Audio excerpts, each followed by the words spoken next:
The 13 Days to Doom. If you think you understand fear, take a moment. This story is set in 1962. It is the story of a time when our world stood mere minutes away from a full-scale nuclear war. This was the moment a terrifying, cold, yet deadly game of chess was played out between the United States, the Soviet Union, and a small Caribbean island, Cuba. The 13 days of this confrontation are historically recorded as the Cuban Missile Crisis. And during those 13 days, every clock in the world was just one tick-tock away from doomsday.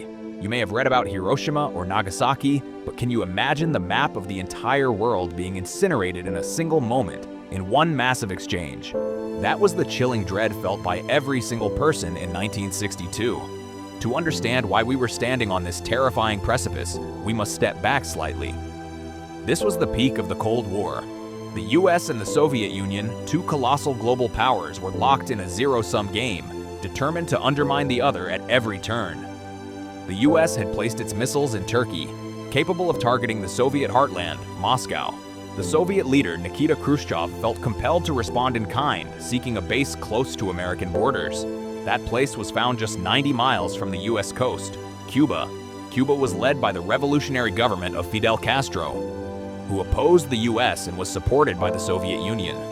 The Soviets struck a clandestine deal with Castro, under which they secretly began installing medium-range ballistic missiles, MRBMS, in Cuba.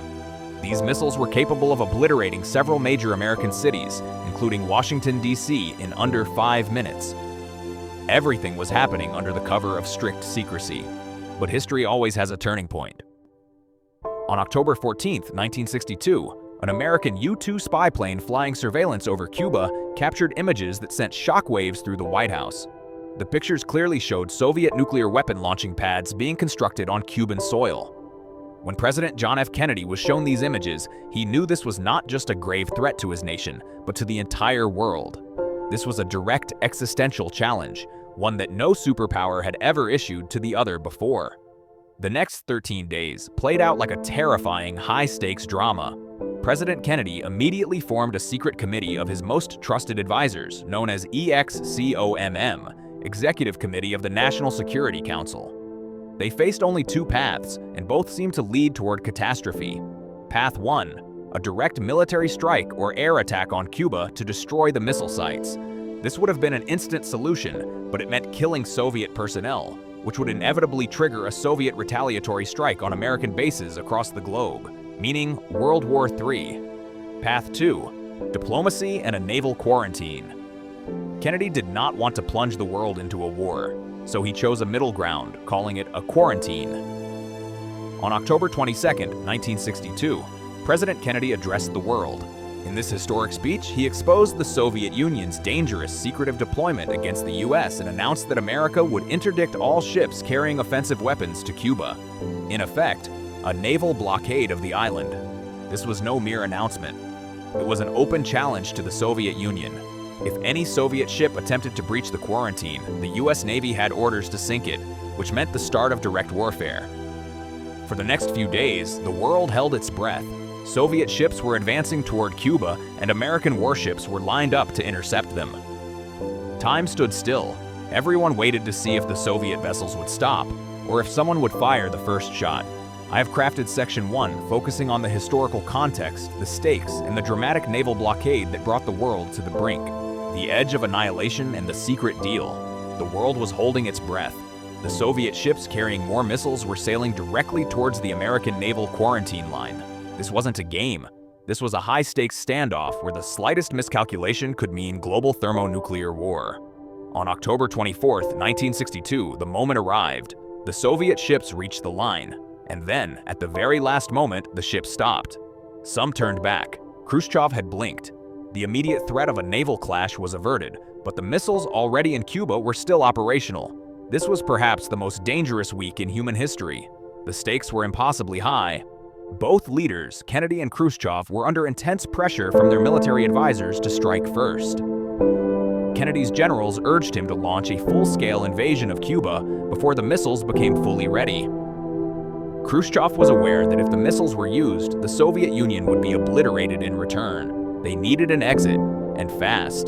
The communication during this time was frantic, secret, and sometimes terrifyingly clumsy. Messages were sent back and forth through highly insecure public channels and secret backroom deals.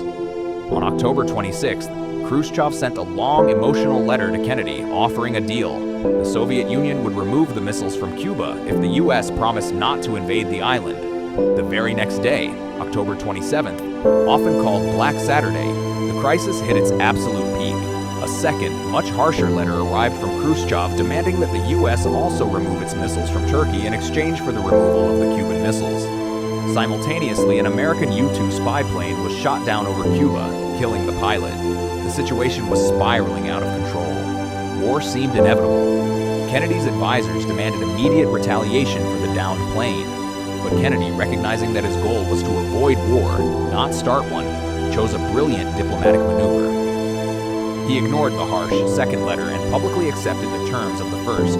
He agreed not to invade Cuba, but the Turkish missiles were the key. The Soviet Union had demanded their removal. This crucial detail was handled entirely in secret. That very evening, Robert Kennedy, the president's brother and most trusted advisor, met secretly with the Soviet ambassador in Washington, Anatoly Dobrynin. In that tense private meeting, Robert Kennedy made the final secret offer. The US would quietly and secretly remove its outdated missiles from Turkey later, provided the Soviets immediately and publicly withdrew their missiles from Cuba. This deal had to remain confidential to avoid making the US look weak to its NATO allies. The pressure worked. On October 28, 1962, the world breathed a collective sigh of relief. Khrushchev announced that the Soviet Union would begin dismantling and removing the missile sites from Cuba. The deal had been struck. The secret promise to remove the missiles from Turkey was honored months later. The world stepped back from the edge of annihilation. The Cuban Missile Crisis fundamentally changed how the world operated. It exposed the existential danger of direct conflict between nuclear powers. It led directly to the establishment of the hotline, a direct, secure telephone line between the leaders of the US and the Soviet Union, so they could communicate quickly during future crises. It taught the world that in a nuclear age, there are no winners, only survivors. So, how close was the world to war? Historians now agree we were closer than we ever thought. Not just hours, but minutes away, saved only by calculated diplomacy, courage under pressure, and the desperate willingness of two powerful men to find a peaceful resolution. This story of near annihilation is a sobering lesson for all of us today. It shows us the thin line between peace and total destruction, and the vital role of communication in the face of fear. If you found this exploration into history fascinating, if you want to understand the secret deals and the desperate decisions that shaped our world, then don't let this history disappear. Take a moment right now. Like this video so that YouTube shares this critical historical lesson with more people. Subscribe to our channel so you don't miss our deep dives into the events that matter. And most importantly, share this video with someone who needs to know the true cost of conflict and the power of diplomacy. Your click helps keep history alive and relevant.